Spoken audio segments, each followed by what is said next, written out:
आम आदमी पार्टी ने कन्वेंस दिलाने का काम शुरू किया है। काफी दिनों से आम आदमी पार्टी लोगों में जागरूकता फैला रहे हैं कि कन्वेंस बहुत ही आसानी कम पैसों में मिल जाता है। इसी संदर्भ में आज पुणे के रिटायर्ड आई.एस.पी का क्या कहना था, आइए जानते हैं मुंबई दृष्टि की पूरी रिपोर्ट। पुणे में कन्वेंस को लेकर मुहिम चलाई थी जो सक्सेसफुल हुई। मुहिम मीरा भाईंदर भी चल रही है। यहाँ क्या अपेक्षा और क्या दिक्कतें आ रही है?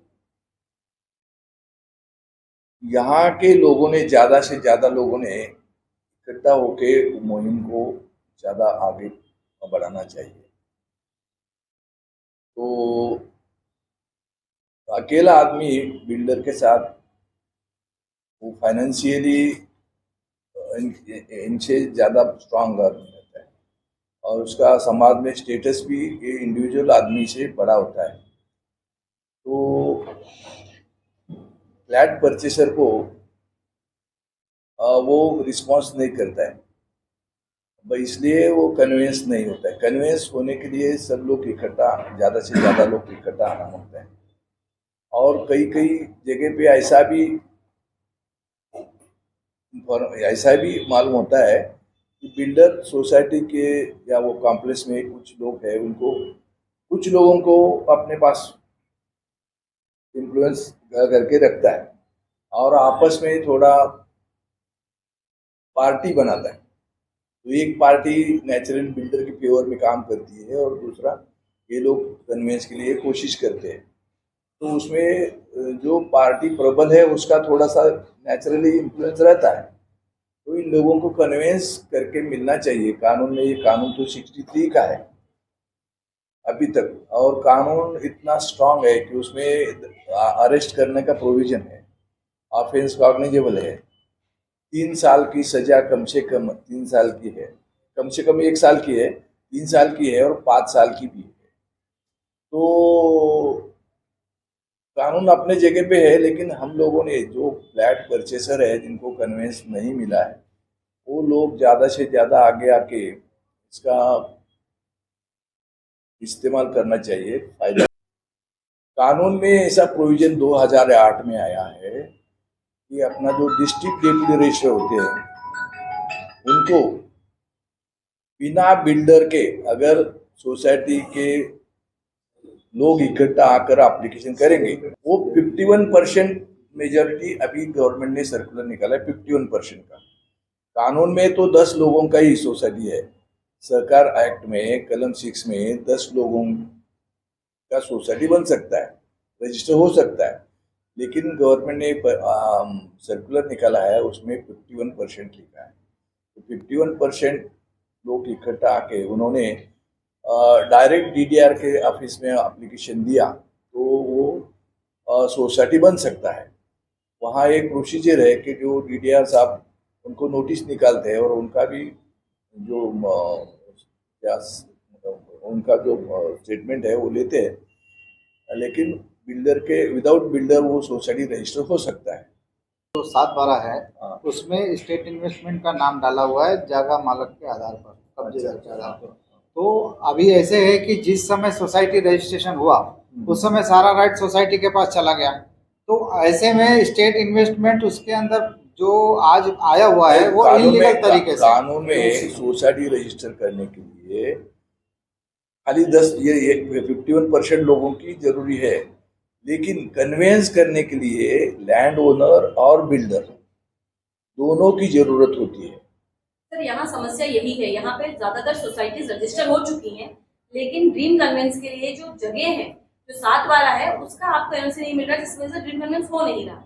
शांति नगर में ऐसा ही एक मामला है, जो वाडीलाल की जमीन है वो 99 ईयर्स ऑफ लीज पर है। तो ये लीज पर है, इसलिए हमें ड्रीम कन्वेंस मिलने का उम्मीद ही छोड़ चुके हैं। तो इसमें क्या कहेंगे आप? जो जमीन लीज पे है, समझो 99 ईयर का आप बोल रहे हैं, अभी तक 25 साल हो गए उसको, समझो 100 साल के, 1000 साल के लीज पर है, 1000 ईयर्स लीज पर है। जितना पीरियड अभी बाकी है उतने पीरियड का सोसाइटी के साथ उसका लीज हो सकता है। जिसने लीज दिया है तो वो बाकी पीरियड जो बचा है उसके पीरियड के लिए सोसाइटी के साथ लीज हो सकता है वो लैंड का। सर, यहाँ तो प्राइवेट जो जगह है सोसाइटी रजिस्टर्ड ऑलरेडी है, सोसाइटी चल भी रही है, लेकिन फिर भी ड्रीम कन्वेंस नहीं हो रहा है। तो ड्रीम जैसे कन्वेंस इन्होंने बताया कि उन्होंने 32 बिल्डरों के ऊपर केस किया हुआ है, तो उसका आगे का काम कैसा होगा? उसका दो तरीका है, कंज्यूमर में हमको रिलीफ मिलेगा और एक पुलिस केस तो कर ही सकते हैं हम। पुलिस केस में क्या होता है, बिल्डर को पनिशमेंट होगा और कंज्यूमर में आपको कन्वेंस करके देने का ऑर्डर हो जाएगा। तो सर आप अपने माध्यम, हमारे माध्यम से लोगों से क्या अपील करेंगे कि ड्रीम कन्वेंस के लिए कैसे अप्रोच करें? हाँ, ड्रीम कन्वेंस के लिए एक तो डीडीआर के पास एप्लीकेशन 51% लोग इकट्ठा आके एप्लीकेशन कर सकते हैं और दूसरा कंज्यूमर कोर्ट में केस कर सकते हैं और सिविल कोर्ट में भी केस कर सकते हैं कन्वेंस के ऑर्डर लेने के लिए। उसका प्रोसीजर यही है कि आप कंज्यूमर कोर्ट में जाके बिल्डर के खिलाफ केस रजिस्टर कर सकते हैं और उसको प्रेयर कर सकते हैं कि बिल्डर ने हमको कन्वेंस करके देना चाहिए और कन्वेंस अभी तक करके नहीं दिया उसका कॉम्पनसेशन भी देना चाहिए।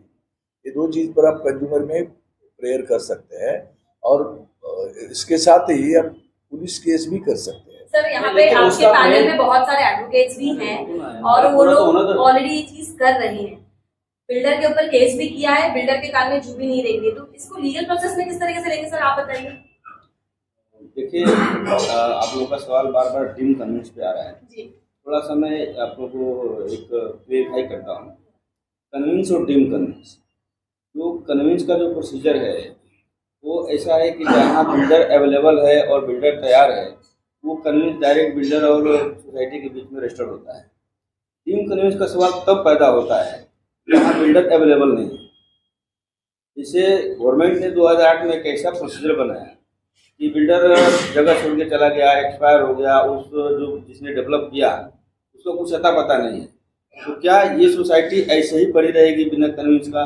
इसके लिए गवर्नमेंट ने एक जीआर पास करके और ड्रीम कन्वेंस बनाया। और ड्रीम कन्वेंस का ऐसा प्रोसीजर बनाया कि सोसाइटी के लोग अगर डायरेक्ट डीडीआर के यहाँ अप्रोच करेंगे तो डीडीआर एक ऑर्डर पास करके देगा और उस ऑर्डर के आधार पे आपका 7/12 में तलाटी पे नाम चढ़ जाएगा, सोसाइटी के 7/12 में नाम आ जाएगा। वो ड्रीम कन्वेंस का प्रोसीजर है। तो ड्रीम कन्वेंस में जहाँ बिल्डर नहीं उसके लिए वो प्रोसीजर है, और कन्वेंस का जहाँ तक है जहाँ बिल्डर है वो कन्वेंस करके देता है। जो उसमें प्रॉब्लम्स हो रहे हैं जैसे नहीं कर रहे हैं तो उसका जो प्रोसीजर है वो मान लीजिए आपने बिल्डर को अप्रोच किया और बिल्डर ने ड्रीम कन्वेंस करके नहीं दिया, तो सोसाइटी को मोफा एक्ट के अंदर एक प्रोविजन दिया हुआ है। मोफा एक्ट का सेक्शन 11 है, 7 है, 8 है कि बिल्डर के ऊपर आप गुनाह दाखिल कर सकते हैं। तो अंडर इस सब सेक्शन के अंदर अंडर सेक्शन 420 का आईपीसी का सेक्शन भी है, जिसके अंदर आप एफआईआर दाखिल करेंगे और उसके खिलाफ चार्जशीट फाइल होता है और कोर्ट उसको कॉग्निजेंस लेती है। तो ये सब प्रोसीजर ऑलरेडी दिया हुआ है। ये समस्या जो इन्वेस्ट कंपनी की जो है सिर्फ मीरा महेंद्र में ही है, बाकी कहीं नहीं है। और इसका प्रोसीजर कैसा है कि इन्वेस्ट इंडिया कंपनी या जो खड़ौत है उनकी एनओसी की रिक्वायरमेंट कब लगती है? जब आपका कन्वेंस हो गया या ड्रीम कन्वेंस हो गया, अब तलाटी में 7/12 में नाम चेंज करने जाते हैं तो वो टाइम पे इनकी एनओसी की जरूरत है। कन्वेंस करने के लिए वो ड्रीम कन्वेंस करने के टाइम पे इनकी एनओसी की रिक्वायरमेंट ही नहीं है और पब्लिक को इस चीज़ की अवेयरनेस नहीं है, इसलिए पहले ही वहाँ बोला जाता है कि इनका एनओसी नहीं आएगा तो हम नहीं कर सकते। तो एनओसी जब लेने जाते हैं तो गोयनका इनका मालिक है, इसका ऑफिस जो है कि गोरेगांव में, वहाँ जाके जब ये लोग बात करते हैं कि हमको एनओसी दे दो, हमको कन्वेंस में जाना है, तो वहाँ पे सिचुएशन कैसा होता है कि उनका लैंड में नाम है तो पर स्क्वायर फीट के हिसाब से 130-140 का वो डिमांड करते हैं। लेकिन यहाँ पे मेरे नॉलेज में कई ऐसी सोसाइटियाँ हैं तो उनका पैसा पेड करके बैठी हुई है, एनओसी भी लेके बैठी हुई है, लेकिन उनका कन्वेंस नहीं हो पाया, ड्रीम कन्वेंस नहीं हो पाया। कारण ये है कि उनकी पहले जरूरत ही नहीं है, लेने की जरूरत नहीं है और ये केस पेंडिंग है कोर्ट में। कोर्ट में पेंडिंग, अगर आपका कन्वेंस हो गया और तहसीलदार के पास आप गए कि हमारा नाम चढ़ा दो, तो वहाँ पे एक आपको अंडरटेकिंग देना पड़ेगा कि भाई ये इन्वेस्ट इंडिया कंपनी का जो नाम है इनका नाम भी हमारे 7/12 में रहने दो, बाकी खड़ौत का निकाल दो, पेंडिंग रहेगा और हमारा नाम चढ़ा दो और जो भी कोर्ट का डिसीजन रहेगा उसको मैं फॉलो करूँगा। तो लास्ट में अगर कोर्ट का डिसीजन आता है कि नहीं आपको पैसा भरना ही पड़ेगा तो आप भरेंगे, अगर वो हार गया तो आपको पैसा भरने की जरूरत नहीं है। कहना कि जो स्टेट इन्वेस्टमेंट स्टेट का बोल रहे हो, स्टेट इन्वेस्टमेंट का एनओसी चाहिए। अभी कन्वेंस का प्रोसीजर है कि पहले आपको डीडीआर को अप्रोच करना है, अभी डीडीआर बोलता है कि एनओसी लगे तो ही एप्लीकेशन लूंगा, वो पूरा गलत है। हमने आरटीआर डाला हुआ है, उसमें डीडीआर से पूछा गया था कि क्या आपके पास कोई सरकारी निर्देश है या कोई हाईकोर्ट का ऑर्डर है जिसकी वजह से स्टेट इन्वेस्टमेंट का एनओसी चाहिए, तो उन्होंने साफ शब्दों में लिखा कि हमारे पास ऐसा कोई ऑर्डर नहीं है और ऐसा कुछ भी नहीं है हमारे पास। अब जो जैसे कुशवाहा जी ने बताया कि वो जो रिक्वायरमेंट होगी वो तलाटी के लेवल पे होगी, जब हम 7/12 पे अपना नाम चढ़ाएंगे। लेकिन पहले कन्वेंस होगा, रजिस्ट्रेशन होगा, फिर 7/12 पे आएगा। 7/12 पे आएगा, अभी भी तलाटी हमको राइटिंग में ऑब्जेक्शन देगा जब, तो हम उसको फिर कोर्ट में चैलेंज करेंगे अगर नहीं करेगा तो। लेकिन डीम्ड कन्वेंस के जो डीडीआर का ऑफिस है वो एनओसी एप्लीकेशन के साथ मानता है, वो पूरा गलत है। और ये जो पैसे लग रहे हैं ज्यादा, इतना 4,000 पर फ्लैट, 6,000 पर फ्लैट, 12,000 फ्लैट, वो आप कोई भी कंसल्टेंट को पूछ लीजिए, वो खर्चा उतना, लीगल कॉस्ट भी उतनी नहीं है। एक एग्रीमेंट बनाने का होगा तो 50 से 1 लाख रुपया होगा ज्यादा में ज्यादा लॉयर का, जो उसकी फीस होगा। लेकिन ये लोग तो मांग रहे हैं कि 15,000 पर फ्लैट और 60 फ्लैट होते हैं एक सोसाइटी में। वो पैसा जाता है पूरा डीडीआर का। इनका डीडीआर का जो डिपार्टमेंट है उसमें भी पर फ्लैट फिक्स है कि इतना पैसा देना पड़ेगा। नो, आप कंसल्टेंट लोग ये हमको ये बोल रहे हैं कि भाई हमको उनको पैसा देना पड़ता है पर फ्लैट। आज सोसाइटी फॉर्मेशन का भी ऐसा हो गया कि पर फ्लैट देना पड़ता है, तो उन्होंने पूरा जो डिपार्टमेंट है डीडीआर का उसको भी थोड़ा हमको देखना पड़ेगा कि भाई वो क्यों ऐसा कर रहे हैं, एनओसी क्यों मांग रहे हैं। वो इंसिस्ट करता है कि एनओसी चाहिए और फर्स्ट स्टेप पे मैटर को अटका देते हैं।